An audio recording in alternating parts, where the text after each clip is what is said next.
Good afternoon, everybody. Welcome to Lommel in Belgium. This is the Fiat Professional MXGP of Belgium. Of course, it's round 15 now of this 20-round series in 2018. And on our live studio show today, we've got another fantastic audience. One of them, a first-time guest on MXGP-TV studio show, of course, Michaela Javelin. We've also got Glenn Koldenoff coming up and Francois Omari. Before we go any further, though, Lisa, it's round 15. Yeah. Good job we're still in holiday mode because we've got the weather and we're at the beach. Do you know what? It really does feel like we're at the beach. All we need is a couple of cocktails to hand, and yeah, it's an illusion. Wouldn't be bad, would it? It's a mirage. Well, I tell you what, one guy who thinks it's definitely not the beach and the seaside here is Michaela Javelin from SM Action MC Migliori Yamaha. Michaela, welcome to our studio show. First time for you, actually. Hopefully you're not too nervous. No, hey everybody. It's nice to be here for the first time. Yeah, a little bit exciting, but it's really nice. But first time on the studio show, though. But in the championship, 8th in the points. You must be pretty happy with how things are going this year. Yeah, it's a pretty good year, and it was I made some good race, and maybe I want to keep like this, and maybe move to make a better race, and we saw. Yeah, well, I mean, we'll talk about certain things in the season, but 8th in the championship. You missed 2 rounds, Valkenswaard and Spain. Why was that? Because if it wasn't for that, maybe you could be 5th, 6th, 7th in the championship, maybe. Yeah, I missed 2 rounds, Spain and Valkenswaard. Yeah. And on the first race, and on the second moto in Argentina, I tore my knee, and I need some rest for recovery. And I come back in Trentino with a good fit, and start from Trentino, and I make some good race. And yeah, maybe I can be some position better, but I know the guys in front are fast, and 8 is good, but in the last few races we try to fight with the front guy. Good. And your best GP so far was in Russia, not just this year, but ever. Yeah. So you were 4th on the day, 3rd in race 2. How was that feeling for you? We just got a clip here. Yeah, it's an amazing feeling. Nice day. And the year before, last year, I cut my arm on the first moto. I don't ride, but this year I feeling good, and I think the longer moto of my life. I start 3rd, and it's too long to keep the 3rd position, and with the other guy on the back is Vlaanderen and Olsen. But it was an amazing moto. I'm really happy about this moto, and I think it was good for my mentality and for keep going and try to do it again. Was it emotional when you came? Yeah, and also when I finished, I looked, maybe it was podium, no podium, and for 1 point it was no podium, but we try more race, we try again for the podium. Yeah. And you've actually finished inside the top 10 this year 9 times. Was that a goal of the season, to be in the top 10? Yeah, for sure. Finish on the top 10 was 1 goal. Yeah. And it's good when you finish in the top 10. But after a race like Russia, you finish top 10, but you finish 8, 9, you're not happy. You want more. You want to try to finish in front with the front guy. So you changed the goal a little bit. Yeah. Now you're maybe top 5 is possible. We can try, yes. Yeah. What about, as we saw there, the clip in Russia, you're riding on a Honda, but obviously before Matterley, you switched to Yamaha. Yeah. How difficult was that change? Because am I right to think you only ever raced or rode Honda from CRF 150? Yeah, I ride many years with the Honda. After 10 years, I switched in Yamaha. Yeah, it was really difficult, and because I'm not training with the Yamaha, and only go on the race and not make some testing on the bike. But now after race by race, I feel better. We can make some testing on the bike, and it's good. I like it's a really comfortable bike, and also my feet is good. Fitness is good now, and now we are in Lommel, but we have some good race before the end of the season. This is one of those nice races. You got a lot of TV time that day. Yeah, for a good start. Yeah. in second race in How was the track there? Did you like it? Hard pack? Yeah, it was good. It's nice track, but I think the ground is a little bit too hard, and with the water on the top is really Slippery. dangerous, slippery. But the track was nice, amazing. It's open, and yeah, nice track. Yeah.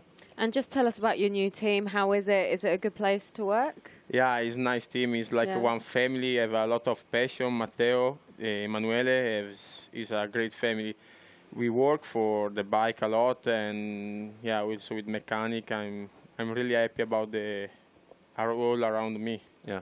Okay, and last round in Czech Republic, hard pack, but this weekend we're here in Lommel. Yeah. Sandy track. There's a lot of sand. There's nowhere to hide. Just tell us, what are your sand riding skills like? Yeah, normally Paul riding many years, Italian rider in the sand is not pretty good. The best.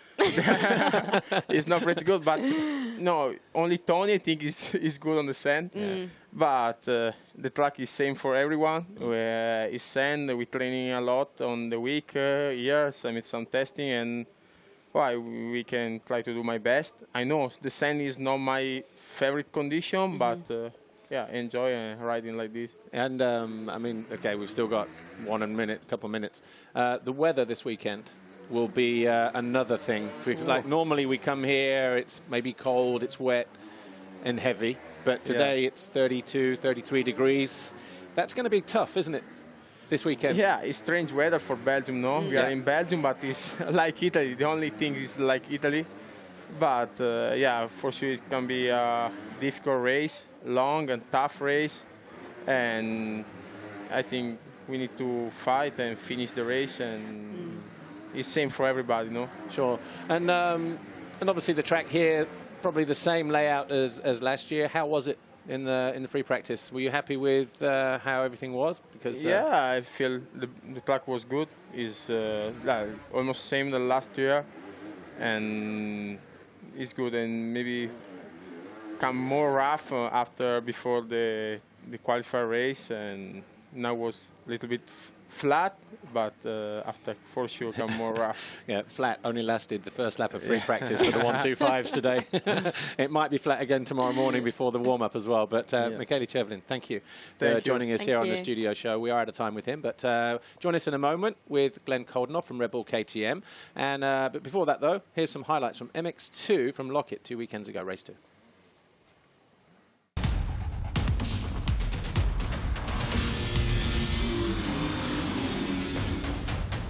As a gate drop for MX2 Race 2, Jorge Prado, another flying start, his 17th foxhole shot of the season. Once again, Henry Jacobi was right there, so too Thomas Covington, Thomas Olsen, Maxime Renault for SM Action MC Migliori. But the opening laps were frantic as Covington and Jacobi battled over second. The German was not letting the American have it. Eventually, though, Covington's pass did stick. But Prado was already starting to disappear down the racetrack. Jonas made a decisive move on Pierre Olsen at the top of the hill. That put him into 4th place. He then went after Jacobi almost immediately afterwards. And the Latvian was into 3rd. He was looking good as well. So too was Ben Watson on the Khmer Yamaha until this incident. Fortunately, Watson was able to pick himself up, but that may have serious implications for his run at 3rd place in the championship. After a slow start, Flandren was back on charge. Found his way past Maxime Renault, Henry Jacobi, Thomas Olsen. All of a sudden, he was into 4th and challenging for a race win once again. Got his sights set on Paul's Jonas, and with 6 laps to go, he nudged the number 1 aside, found himself in 3rd place. He then started to chase down Covington. Jonas came under attack though in the latter stages of the race. Thomas Kjær Olsen, with 3 laps to go, brushed the number 1 aside. All of a sudden Jonas was in 5th. His championship lead was starting to crumble. Prado led, but in the final laps was challenged and pushed all the way by Thomas Covington. Covington, though, was unable to find a way through. despite showing the Spaniard a wheel. In the end, it was Prado who took his 9th race win of the year, his 7th overall Grand Prix victory. He was joined on the podium by Calvin Verlanderen and Thomas Covington, who made the podium for the 5th time each this year. But we have a new championship leader. Jorge Prado now leads Paul Jonas by 11 points. And the first time that Decali has had a leader in MX2 since June the 1st, 2008, when Tony Cairoli last rode in the division. Welcome back to our studio show here, live from Belgium at Lommel. Just had a slight technical issue there during the break. It's all happening. I blame the weather. It's never a dull moment here at the studio show. But well, look, our second guest is in place from Rebel KTM Factory Racing, Glenn Coldenoff. Glenn, good to see you again. And 7th in the championship, first of all. It's actually turning out to be a fantastic season for you, isn't it? You know, because I guess we've not seen you a lot on TV, and we can almost assume that, you know, we don't see you, so therefore you're not performing. But you look at the results and the points, and 7th is pretty good. Yeah, you know, I think my strong point this year is that I'm very consistent. Normally, every single weekend, I'm up around that, let's say 6, 7. Yeah. But yeah, I definitely work for something better, you know. And I didn't have a podium yet this year, and that's about time because there's only 6 races left. So, but anyway, you know, like you said, the season has gone well. Only had a few off weekends, but they are definitely less than all the other years before. And I feel like I'm still making progression, and for me that's important for myself, you know, to keep building and yeah, also I wanted to make that last step, you know, to the real top guys and be there every weekend in top 5. And I know it's not easy, but I feel like, yeah, I still have progression. So I'm looking forward to do that soon. Yeah. What's the thing that's most you've been most pleased with this year? Has it been your speed, your fitness, or your consistency? What's the thing you've gone, you know what? Yeah, this is working well. Yeah, I would say consistency. You know, it's we made a goal before the season, and that was a little off last year, and we definitely improved that. And yeah, I think that's my strongest point this year. Okay. You mentioned consistency. Like you said, on race day, you have been very consistent, 6th, 7th. Your best result came in Matterley in the qualifying race, where you were 3rd. Was that a place where you just felt comfortable at that track? Yeah, I don't know. You know, I had a good start there, and I felt straight away good. I pushed a little bit in the beginning, and I could stay 2nd for a while, and then only in the end, Jeffrey passed me, and I was pushing hard, you know, because yeah, I don't ride so often so far in front, so that was definitely a good feeling. But yeah, I didn't do that yet in the races, so that's something what's definitely need to come soon. But those kind of performances just help plant that seed a little bit. Say, actually, I can still do this. I can still be top 3, or I should be in the top 3. Did somewhere in the back of your mind, you know, lurk that memory of your first GP win as well? You know, you already go there with some kind of good feeling about the track, maybe. Yeah, actually, after 2013, when I won the GP there, I didn't have any good feeling at all afterwards. So it was a bit of a surprise, but you know, I liked the track, and especially on that day there, it was perfectly prepared, and yeah, it was just awesome racing on Saturday. All right, well, look, more from Glenn in a moment, though, but how would you like to win, like, and share with Thor? Let's take a look at this.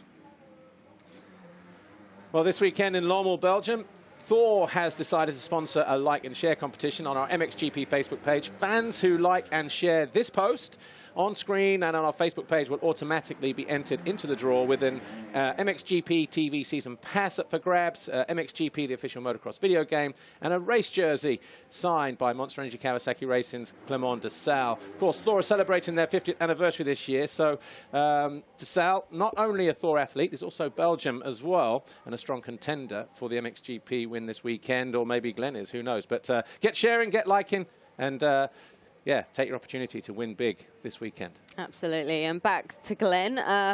Almost at the end of the season. It sounds strange saying that, but we've got 6 rounds to go. But this weekend we're here in Lommel.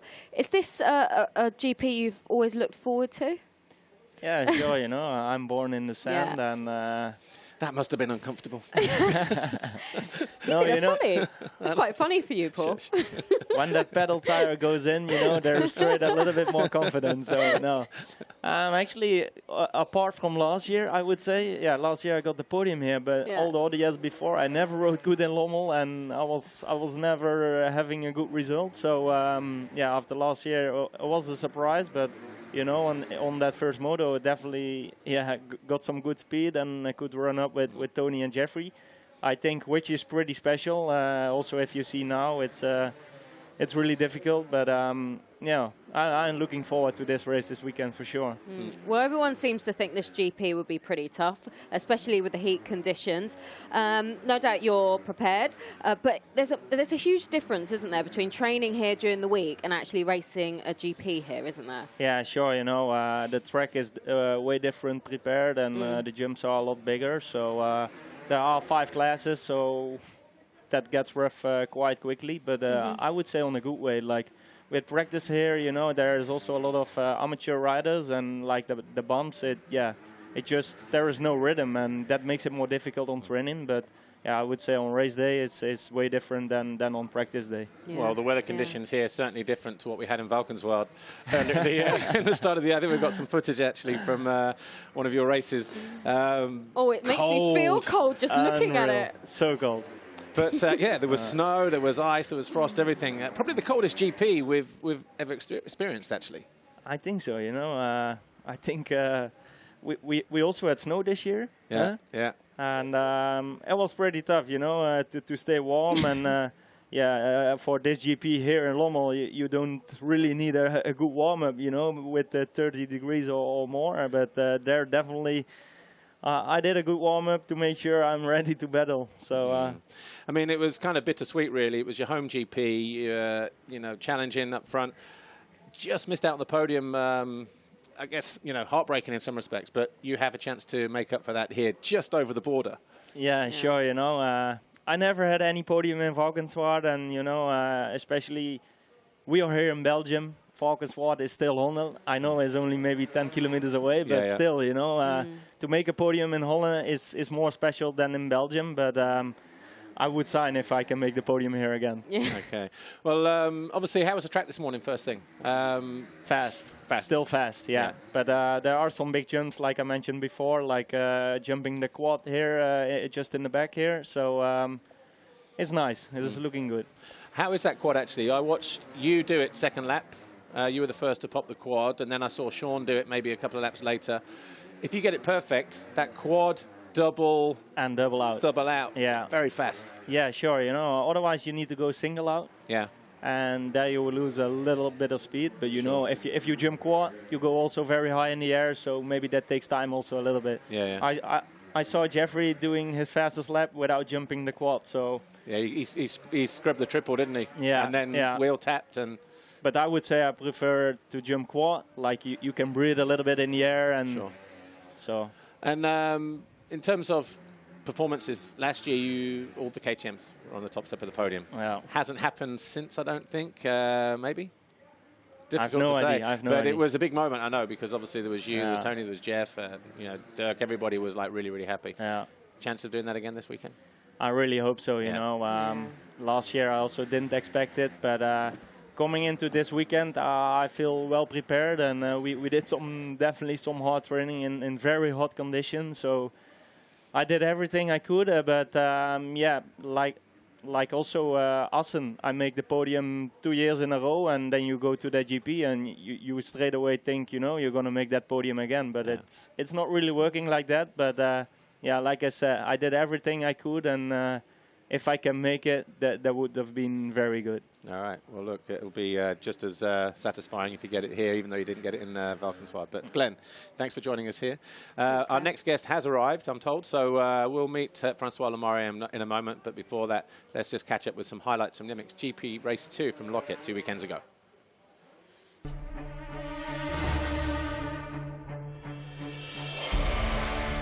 As the gate drop for MX2 Race 2, all eyes on the far side of the gate, but Jeffrey Hurling's got squeezed. Once again, though, he held a nice tight line. Once again, it was his teammate, Tony Cairoli, this time with foxhole shot, number 16. Another fantastic start for the private Kawasaki, the number 77, Geben van Venrooy machine of Alex Lupino. He was there in second position. Herlings was quickly through, though, put the Italian into third. He was then directly followed by the factory Monster Energy Kawasaki of Clement de Sal. Paulin also in the mix, and so too Tim Kaiser. Herlings was quickly into the lead, just like he was in race 1.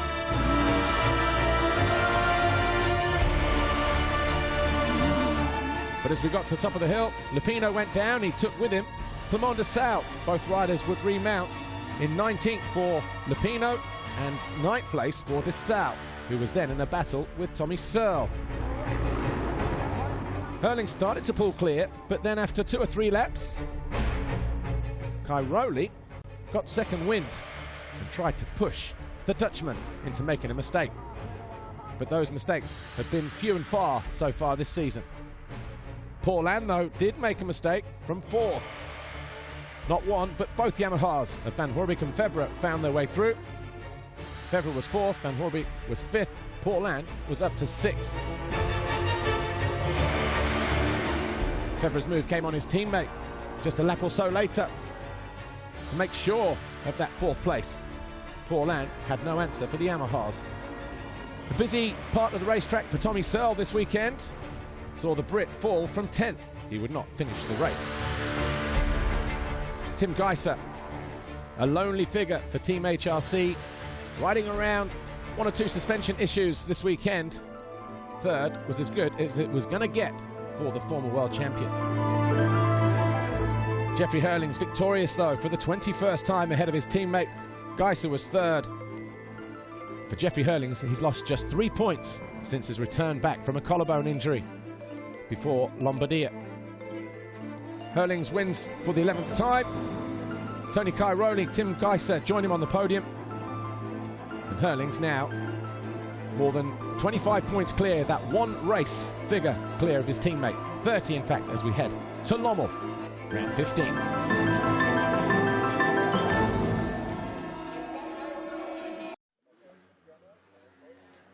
Welcome back to our studio show here, live on MXGP-TV.com. Our third guest has arrived. Of course, it's the round 15, the FIM Motocross World Championship, the Fiat Professional MXGP of Belgium here at Lommel.